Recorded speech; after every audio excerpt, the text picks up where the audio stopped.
दुनिया के लिए नॉर्थ कोरिया का मतलब सिर्फ एक चेहरा है, किम जोंग उन। वो भारी भरकम शरीर, वो अजीब हेयर स्टाइल और वो न्यूक्लियर बटन दबाने की धमकी। हमें ऐसा लगता है कि सारी ताकत उसके हाथों में है, लेकिन जरा गौर से देखिए, उस सुप्रीम लीडर के पीछे देखिए जरा। अंधेरे में हमेशा एक परछाई खड़ी रहती है, एक दुबली पतली नाजुक सी महिला जिसके चेहरे पर कभी कोई भाव नहीं आता, एकदम फ्लैट फेस। वो कुछ बोलती नहीं, कुछ हरकत नहीं करती, बस देखती रहती है। उसकी आंखों में एक ऐसी ठंडक है जो बड़े बड़े जनरल्स की रूह कंपा देती है। नॉर्थ कोरिया के अंदर एक दबी हुई आवाज में कहा जाता है कि असल खतरा किम जोंग उन नहीं, बल्कि उसके पीछे खड़ी ये परछाई है। लोग कहते हैं कि जब वो चलती है तो सांसें थम जाती है। वो सिर्फ एक इशारा करती है और दूसरे देश की बिल्डिंग्स बॉम्ब से उड़ा दी जाती हैं। अमेरिका और साउथ कोरिया को खुली धमकियां देना उसका शौक है। कई एक्सपर्ट्स तो यहां तक मानते हैं कि किम जोंग उन तो बस एक चेहरा है। असली ब्रेन और असली रिमोट कंट्रोल इस रहस्यमयी महिला के हाथ में है। आखिर कौन है ये? क्या ये सिर्फ एक मददगार है या फिर पर्दे के पीछे से पूरा नॉर्थ कोरिया यही चला रही है? किम डायनेस्टी के इस खूनी खेल को समझने के लिए हमें समय के पहिए को 100 साल पीछे घुमाना होगा।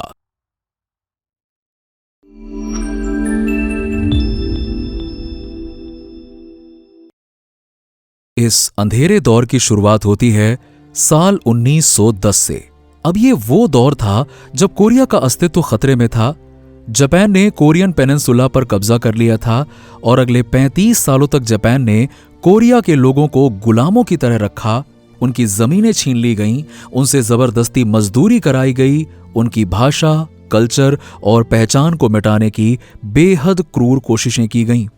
इसी जुल्म के बीच 1930 के दशक में मंचूरिया के बर्फीले जंगल में एक गुरिल्ला योद्धा ने जापानी सेना के खिलाफ हथियार उठाया। उसका नाम था किम इल संग। उसने अपने साथियों के साथ मिलकर जापानियों के खिलाफ एक लंबा और हिंसक संघर्ष छेड़ा और यही वो शख्स था जो आगे चलकर किम वंश की नींव रखने वाला था। 1945 में जब दूसरा विश्व युद्ध खत्म हुआ तो जापान की हार हुई और कोरिया आजाद हुआ। लेकिन ये आजादी अपने साथ एक अभिशाप लेकर आई, बंटवारा। ग्लोबल पावर्स ने देश को दो हिस्सों में चीर दिया।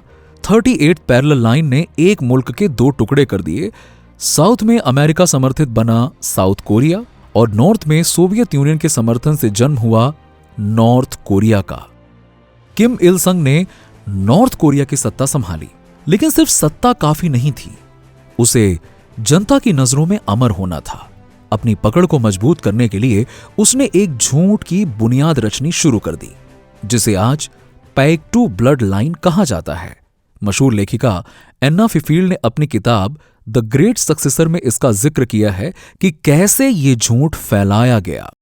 किम ने बहुत ही अच्छे से इस बात का प्रचार प्रसार किया कि उसका परिवार पवित्र पाएक्टू पर्वत से आया हुआ है, जहां प्राचीन कोरियन राजाओं का जन्म हुआ था। और एक अजीब सी कहानी गढ़ी गई कि जब किंग के बेटे किम जोंग इल का जन्म हुआ तो आसमान में 2 इंद्रधनुष निकले और एक सितारा चमकने लगा। तो कुल मिलाकर इसका मकसद साफ था कि जनता उन्हें सिर्फ नेता ना माने बल्कि देवता माने। 1994 में किम इल संग के मौत के बाद गद्दी उनके बेटे किम जोंग इल को मिली। ये मॉडर्न हिस्ट्री का पहला कम्युनिस्ट वंशवाद था जहां सत्ता डीएनए से तय होती थी। इसी तानाशाही परिवार में 8 जनवरी 1984 को एक बच्चे का जन्म हुआ। नाम रखा गया किम जोंग उन। उसका बचपन किसी रहस्य से कम नहीं था। एक तरफ 90 के दशक में नॉर्थ कोरिया भयानक अकाल से जूझ रहा था, जब लोगों के पास पैसे नहीं थे। हालत ऐसी थी कि घास और पेड़ों की छाल खाकर जिंदा रहने को मजबूर थे। वहीं दूसरी तरफ नन्हा किम जोंग उन प्योंगयांग के आलीशान महलों में महंगे विदेशी खिलौनों से खेल रहा था, लेकिन उसकी किस्मत उसे उस बंद देश से दूर ले जाने वाली थी। साल 1996, महज 12 साल की उम्र में किंग को वेस्टर्न वर्ल्ड को समझने के लिए स्विट्जरलैंड भेज दिया गया। वहां उसे एक जाली पहचान दी गई। पासपोर्ट पर नाम था पैक उन और पहचान बताई गई नॉर्थ कोरियन एम्बेसी के एक कर्मचारी का बेटा है। स्विट्जरलैंड के बर्न शहर में वो एक आम रईस बच्चे की तरह रहता था।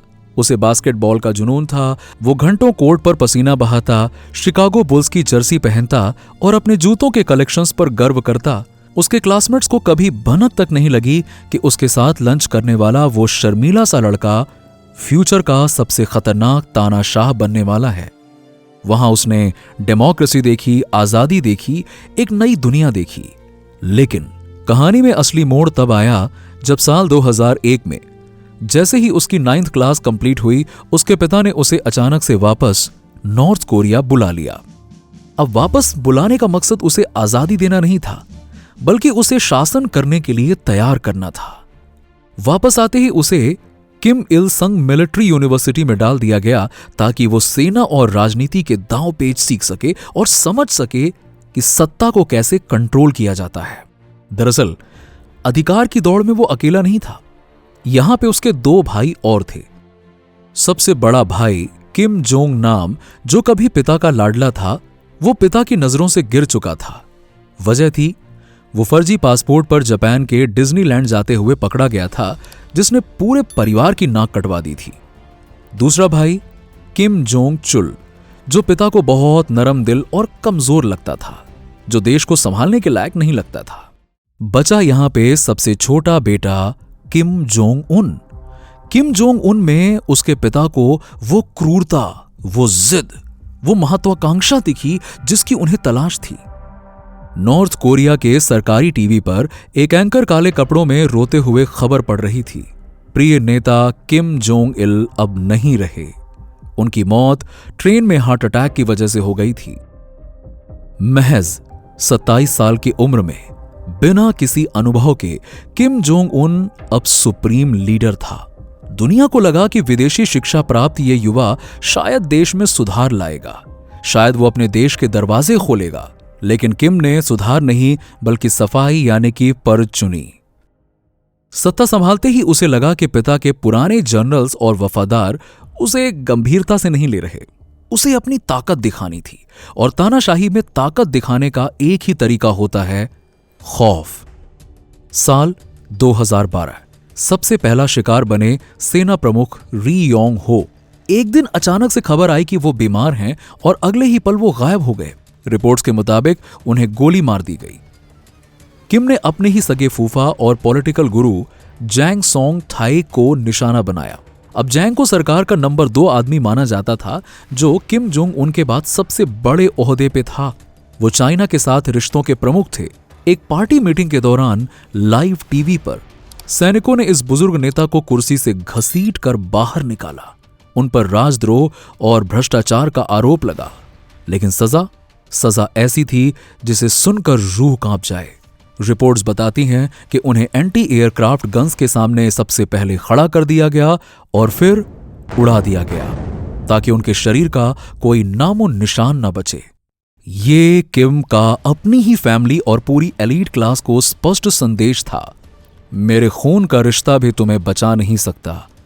मेरे रास्ते में जो भी आएगा मारा जाएगा। तानाशाह के महलों में जहां खून की नदियां बह रही थीं, वहीं सड़कों पर आम जनता एक खामोश मौत मर रही थी। किम जोंग उन ने पूरे देश को एक खुली जेल में बदल दिया। यहां इनमिन बर्न नाम का एक सिस्टम काम करता है, यानी कि हर 25-50 घरों पर एक मुखिया होता है, जिसका काम सिर्फ अपने पड़ोसियों की जासूसी करना होता है। आपके घर में कौन आया, आपने रात को क्या बात की, क्या आपने विदेशी रेडियो सुना। अगर कोई गलती पकड़ी जाती है तो सजा सिर्फ उसे नहीं मिलती, यहां 3 पीढ़ियों की सजा का नियम है। अगर आप भागने की कोशिश करते हैं तो आपके बूढ़े माँ बाप और छोटे बच्चों को भी लेबर कैंप में सड़ा दिया जाएगा। लेकिन यह क्रूरता सिर्फ अपने नागरिकों तक सीमित नहीं है। इसका सबसे दर्दनाक उदाहरण है ओटो वॉम्बियर की कहानी। साल 2015 21 साल का अमेरिकन स्टूडेंट ओटो वॉम्बियर, जो कि एडवेंचर का शौकीन था, एक टूर ग्रुप के साथ में नॉर्थ कोरिया पहुंचा। प्योंगयांग के यांगाक्डो इंटरनेशनल होटल में उसने एक ऐसी गलती कर दी जो उसकी मौत का फरमान बन गई। उसने होटल के एक रिस्ट्रिक्टेड गलियारे से किम जोंग इल के नाम वाला एक प्रोपेगेंडा पोस्टर उतारने की कोशिश की। शायद वो इसे एक सोवेनियर के रूप में घर ले जाना चाहता था। लेकिन प्योंगयांग की दीवारों के भी कान नहीं बल्कि आंखें होती हैं। सीसीटीवी कैमरे में सब कुछ रिकॉर्ड कर लिया गया। जनवरी 2016 वापसी के वक्त एयरपोर्ट पर ऑटो को गिरफ्तार कर लिया गया। 2 महीने बाद दुनिया ने उसे टीवी पर देखा। वो रो रहा था, गिड़गिड़ा रहा था, हाथ जोड़कर कह रहा था, मैंने मेरे जीवन की सबसे बड़ी गलती की है।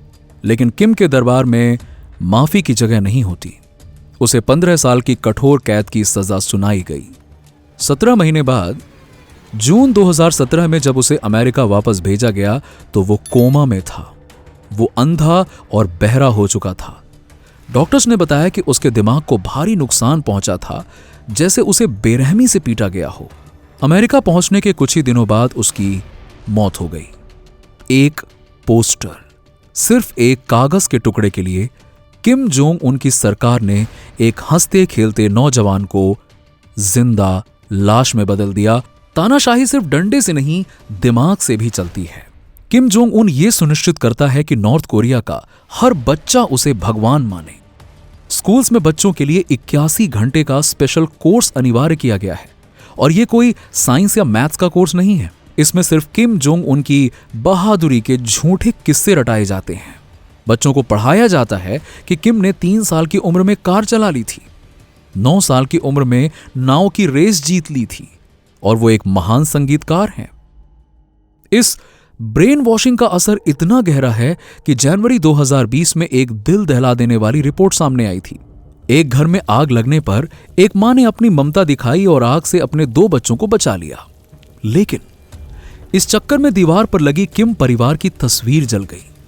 अब होना तो यह चाहिए था कि उस मां की तारीफ होती कि अपने बच्चों को बचाया, लेकिन हुआ इसका उल्टा। नॉर्थ कोरिया की सरकार ने उस मां पर मुकदमा चला दिया। उस पर आरोप लगा कि उसने जिंदा भगवान की तस्वीरों को जलने दिया। वहां कानून है कि अगर आग लगे तो पहले तस्वीरें बचानी हैं, फिर इंसान। सोचिए, जिस देश में अपने बच्चों की जान बचाना भी गुनाह हो, वो मानसिक गुलामी की किस हद तक पहुंच चुका है। लेकिन सवाल यह है कि क्या सब लोग इस झूठी कहानियों पर यकीन करते हैं जो उनको पढ़ाया जाता है, बताया जाता है? जवाब मिला 13 नवंबर 2017 को। दुनिया की सबसे खतरनाक सीमा पैनमुनजोंग पर एक जीप पूरी रफ्तार से साउथ कोरिया की तरफ दौड़ रही थी। इसे चला रहा था एक 24 साल का नॉर्थ कोरियन सैनिक ओ चोंग सोंग, जो कि अपनी ही सरकार से भाग रहा था। उसकी जीप एक गड्ढे में फंस गई। वो कूदा और तेजी से भागा। पीछे उसके साथी सैनिकों ने उस पर 40 राउंड फायर किए। 5 गोलियां उसे लगीं। वो खून से लथपथ होकर साउथ कोरिया की सीमा में गिर गया। जब साउथ कोरियन डॉक्टर ने उसकी सर्जरी की तो उन्होंने कुछ ऐसा देखा जिसने दुनिया को हिला दिया। उस एलीट सैनिक की आंतों में 10 इंच लंबे पैरासाइट्स रेंग रहे थे। यह घटना किम के शक्तिशाली देश के गाल पर तमाचा थी। यानी कि अगर सेना के सबसे खास जवानों का पेट कीड़ों से भरा है तो आम जनता तो किस नरक में जी रही होगी। लेकिन इस गरीबी के बीच एक वर्ग ऐसा भी है जो अमीर हो रहा है। इसे कहते हैं डोंजू, यानी कि पैसों के मालिक। जब 90 के दशक में सरकारी राशन सिस्टम फेल हो गया तो ब्लैक मार्केट का जन्म हुआ। ये डोंजू वही लोग हैं जो चाइना से तस्करी करके सामान लाते हैं, प्योंगयांग में अपार्टमेंट्स खरीदते हैं और किम को खुश रखने के लिए उसे लेक्सस और मर्सिडीज गिफ्ट करते हैं। आज प्योंगयांग में जो गगनचुंबी इमारतें दिखती हैं वो इन्हीं के काले धन से बनी हैं। और खुद किम जोंग उन, वो तो सैनिकों के पेट के कीड़ों से बेखबर अपनी एक अलग फैंटेसी दुनिया में जीता है और इस फैंटेसी दुनिया का केंद्र है वोनसैन। ये पूर्वी तट पर बसा किम का एक प्राइवेट रिजॉर्ट है। किम के दोस्त और पूर्व NBA स्टार डेनिस रोडमैन ने बताया कि किम की जिंदगी किसी 7 स्टार पार्टी जैसी है, जहां दुनिया की सबसे महंगी शराब पानी की तरह बहती है। उसने यहां एक विशाल टूरिस्ट जोन बनाया हुआ है जो ज्यादातर समय वीरान पड़ा रहता है, एक भूतिया डिज्नीलैंड की तरह है। लोहे की दीवारों में सेंध लगाने की कोशिश की थी किम डोंग चुल ने। वो एक कोरियन अमेरिकन थे जो नॉर्थ कोरिया के रेजन इकोनॉमिक जोन में होटल चलाते थे। CIA और साउथ कोरियन एजेंसीज ने उन्हें एक मिशन दिया, न्यूक्लियर सीक्रेट्स को बाहर निकालना। ये किसी फिल्म जैसा था। डोंग चुल को एक कलाई घड़ी दी गई जिसमें कैमरा था और एक पेन जो आवाज रिकॉर्ड कर सकता था। 4 साल तक उन्होंने सेना के राज चुराए, लेकिन अक्टूबर 2015 में एक USB स्टिक का आदान प्रदान करते वक्त वो रंगे हाथों पकड़े गए। उन्हें 10 साल की सजा हुई। हालांकि बाद में डिप्लोमेसी के तहत उन्हें छोड़ दिया गया। 2017 द रॉकेट मैन। जासूसी के डर के बावजूद किम नहीं रुका। 2017 में उसने हॉसोंग 15 जैसी मिसाइल दागी जो अमेरिका तक मार सकती थी। अमेरिकन प्रेसिडेंट डोनाल्ड ट्रंप ने उसे लिटिल रॉकेट मैन कहा और फायर एंड फ्यूरी की धमकी दी। 2018 दोस्ती का नाटक। लेकिन फिर किम ने पासा पलट दिया। उसने डिप्लोमेसी का रास्ता चुना। सिंगापुर समिट हिस्ट्री में पहली बार एक अमेरिकन प्रेसिडेंट और नॉर्थ कोरियन तानाशाह ने हाथ मिलाया। किम मुस्कुराया, ट्रंप के साथ चला। लेकिन ये ब्रोमांस ज्यादा दिन नहीं चला। फरवरी 2019 में हनोई में जब किम ने राष्ट्रपति डोनाल्ड ट्रंप से आर्थिक प्रतिबंध हटाने की मांग की और बदले में अपने न्यूक्लियर हथियार को पूरी तरह से छोड़ने से मना कर दिया, तो ट्रंप बैठक छोड़कर चले गए और किम खाली हाथ लौटा। और ये उसके ईगो पर बहुत बड़ी चोट थी। कहा जाता है कि इस विफलता के बाद उसने अपने कई वार्ताकारों को मरवा दिया। किम जोंग उनकी जिंदगी किसी नॉवेल से कम नहीं है। उसकी सुरक्षा को लेकर उसका पागलपन चरम पे है। जब भी वो चाइना या रसिया जाते हैं तो हवाई जहाज के बजाय अपने खास बुलेट प्रूफ ट्रेन तायांगो का इस्तेमाल करते हैं।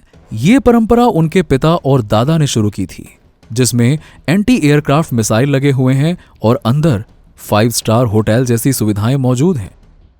अब वक्त है उस सवाल का जवाब जानने का जिससे हमने इस कहानी की शुरुआत की थी कि आखिर वो परछाई कौन है। पिछले कुछ सालों में किम के बगल में एक नया चेहरा उभरा, उनकी छोटी बहन किम यो जोंग। लेकिन वो अचानक से सत्ता में नहीं आई। शुरुआत में वो सिर्फ पर्दे के पीछे रहकर भाई की इमेज बिल्डिंग करती थी। दुनिया ने उनका पहला बड़ा कदम तब देखा जब 2018 में वो विंटर ओलंपिक्स के लिए साउथ कोरिया गईं। वहां एक पीस मैसेंजर बनकर मुस्कुराती हुई दिखाई देती थी, लेकिन वो मुस्कुराहट बस एक छलावा थी। जल्द ही उनका रोल बदल गया। जहां किम जोंग उन अब खुद को कभी कभी नरम दिखाने की कोशिश करते हैं, बच्चों के सर पे हाथ फेरते हैं, वहीं उनकी बहन किम यो जोंग की जुबान से आग बरसती है। वो आज नॉर्थ कोरिया की बैड कॉप हैं और इसका सबसे खौफनाक सबूत जून 2020 में मिला जब उन्होंने साउथ कोरिया को धमकी दी और उसके कुछ ही दिनों बाद उन्हीं के आदेश पर कैसोंग में बने इंटर कोरियन लेसन ऑफिस को बॉम्ब से उड़ा दिया गया। एनालिस्ट मानते हैं कि वो सिर्फ बहन नहीं बल्कि किम के दिमाग की परछाई है। अगर आज किम को कुछ हुआ तो नॉर्थ कोरिया की अगली कमान इसी महिला के खूनी हाथों में होगी। आज नॉर्थ कोरिया एक दोराहे पर खड़ा है। एक तरफ किम जोंग उन के पास में न्यूक्लियर बॉम्ब्स का जखीरा है, 3000 टन की सबमरीन्स हैं और दुनिया को तबाह करने की धमकी है, तो दूसरी तरफ उसकी अपनी जनता है जो अंधेरे में जी रही है, जिनके पेट में कीड़े हैं और जिनके दिमाग में डर भरा गया है। नॉर्थ कोरिया के दरवाजे कब खुलेंगे? क्या कभी वहां की जनता आजादी की सुबह देख पाएगी या फिर किम का वंश या अंधेरा यूं ही कायम रहेगा? ये तो आने वाला वक्त ही बताएगा। जब तक पाएक्टो ब्लड लाइन का ये भ्रम है, तब तक नॉर्थ कोरिया की ये खामोश चीखें दुनिया को सुनाई देती रहेंगी। कैसी लगी आपको नॉर्थ कोरिया के बारे में ये इंफॉर्मेशन? हमें कमेंट सेक्शन में जरूर बताइएगा। अगर ये वीडियो पसंद आई हो तो इसे लाइक करें और ऐसी ही जानकारी के लिए हमारे साथ जुड़े रहें।